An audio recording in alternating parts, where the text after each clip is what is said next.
We are now joined by Jackie Buntan. Jackie's now coming off of an impressive unanimous decision victory over Ekaterina Vandaryeva. Jackie, congratulations on your second win here in ONE Championship. How's it feeling? Good. Thank you. I mean, it's great to have the momentum and be back here 2 months later. You spoke about how you were surprised at how Ekaterina was able to use her range this time around. Is that why you started off slow in the first round? Yeah, I mean, I feel like with all my fights, I kind of start off a bit slow to kind of see what I'm working with, but I definitely was a bit slower this time around, trying to find my range, and she did a great job keeping me at bay. Now, speaking about that, this ONE Championship Super Series rule set is a 3-minute, 3-round rule. Is that something you need to get used to? And back in the States, in my amateur fights, they're all pretty much 3 rounds also. So I'm used to the pacing, but this time around, I think I had to pick it up a bit more. I started off a bit slow. I think if this fight were to go 5 rounds, it would have been better. I wouldn't have a more clear shot as to who won. It wouldn't be as so close. This first one is from Conan Altatis of Conan Daily. Right after the announcement of the decision, it looks like Ekaterina was shaking her head. Were you able to talk to her after the fight? No, I wasn't able to talk to her after the fight. We were, exited out pretty quickly. Do you agree that it was a very close fight? Yeah, I agree it was a close fight, but I do think I was able to pick it up, especially in the last round, and score more shots that actually landed. I feel even though maybe she had a bit, I have to rewatch the fight. I'm going off of what I remember, but I feel like she may have been throwing more, but I was missing a whole lot of her shots, whereas the shots I was throwing were landing. So I think that was the greater factor. Our next question will go to Leon Jennings of Asian Persuasion MMA. Now the fight's been over with. Was there a little bit of added pressure going into it after such an amazing debut performance? Yeah, I think there was some added pressure, and I think all of that pressure was from me, myself, putting it on myself. But I was able to kind of snap out of it pretty quickly. I think just having such a great debut, I wanted to make sure that I keep that momentum going. Have you spoke to Janet since the fight, and if so, what did she say? Yeah, I spoke with her. She of course was excited and super proud to see me doing what I love to be doing, especially on the big stage of ONE Championship. Lastly, is there any stopping Boxing Works? Between you and Janet, you're on a tear in ONE Championship. I don't think there's anyone who can stop Boxing Works. This next one will go to Ivan Stewart of Dugout Philippines. Ivan Stewart, please go ahead. So, in connection to Conan's question earlier, were you surprised that the judges called it a majority decision for your win, or were you expecting to be more like a unanimous or split? I guess not really surprised, because I know it was a close fight. I feel like it could have went either way, but like I mentioned before, I think I scored the clear shots that were landing, which helped me out with the scorecards to go in my favor. So what's next? A world title shot, or what's gonna happen down the line? I have no idea, but ONE Championship knows I'm here to get some new bling around my waist. So however many fights they want to give me, I'm in no rush, but I'm looking for that one world title shot, definitely. This next one will go to Kevin Estrada of Burn Sport. You're having a hard time with Barbie being taller than you. So you really had to get in close. So how do you sense that? How do you sense her vulnerabilities throughout the fight? Coming into the fight, we knew that she had a greater height advantage over me, especially with like Wonder Girl. Wonder Girl was taller, but Ekaterina is a lot taller. I did practice that throughout my camp, but Ekaterina definitely changed it up a bit, played it smart with keeping me at bay, not getting into my punching range. So whenever I would come in, she'd either have something waiting for me or she'd back out to where I couldn't score my shots. A follow-up question. Are you kind of watch the upcoming all-women fight card in ONE Empower? Although it's MMA and not the Super Series, are you excited for that card? Oh, definitely. I mean, especially having a Grand Prix with all women, who can't be a fan of that? And my final question Who do you want to pick among the 8 of them, if you had that choice?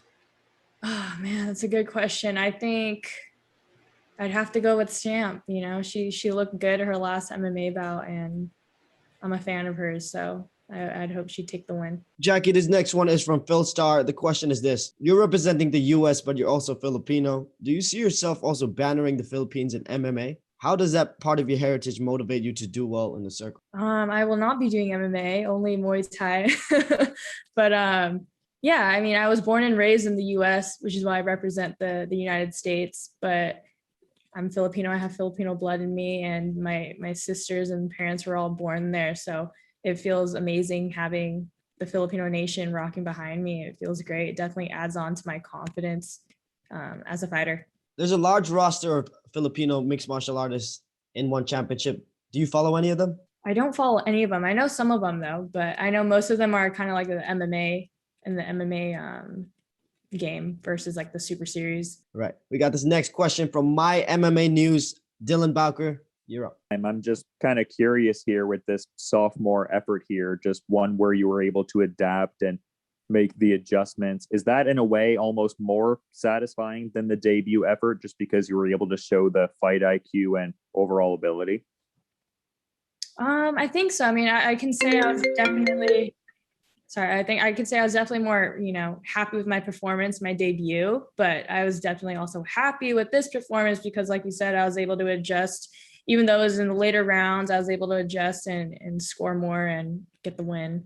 And also you were referencing aspirations earlier for garnering some gold. I'm curious, has ONE communicated to you any path towards a world title from here on out at all? They haven't. Like, I know my division's still fairly new, the strawweight division, so I'm not really sure how it's all going to go down, but I think I'm making it clear I'm a serious contender in that division and that, you know, I think I'll be up for a title shot sooner than later, I hope. Jackie, talk to us about the game plan. It seemed to me like you were circling away from the power side and you're trying to get your punches going with your inside leg kick. Yeah, so you know, I have a lot of confidence in my speed and my footwork and power. And we knew coming into this fight, those would be the greater factors. And with her previous bout with Janet, she pretty much threw the same thing as she threw with me in this fight, like that overhand right to left kick.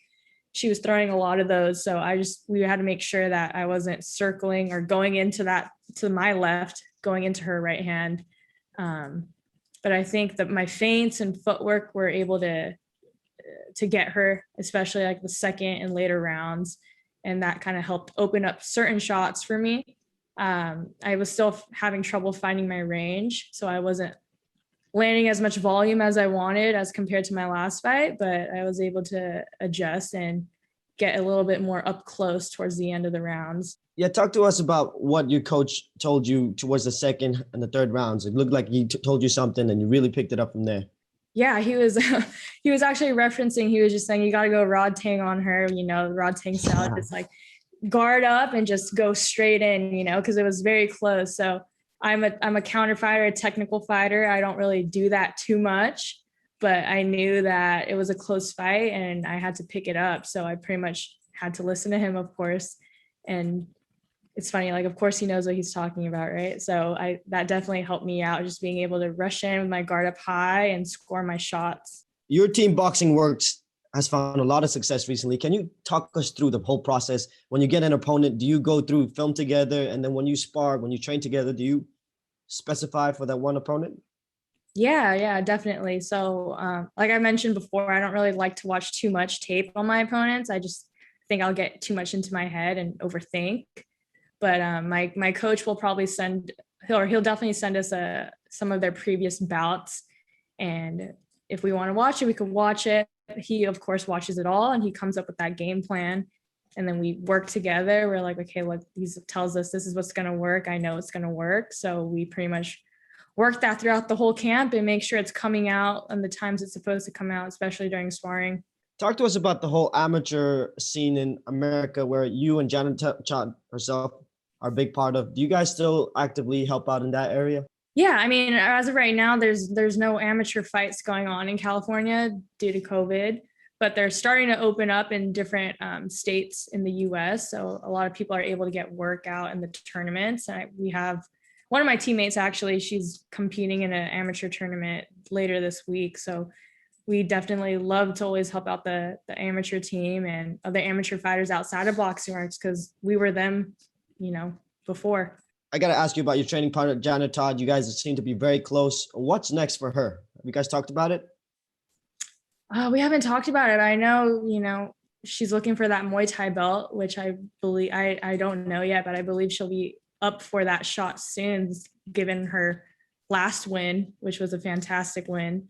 I don't know if they're going to go through the route of giving her that Muay Thai title shot next or defending her kickboxing belt next, but whatever it is, I know she's going to be ready for it.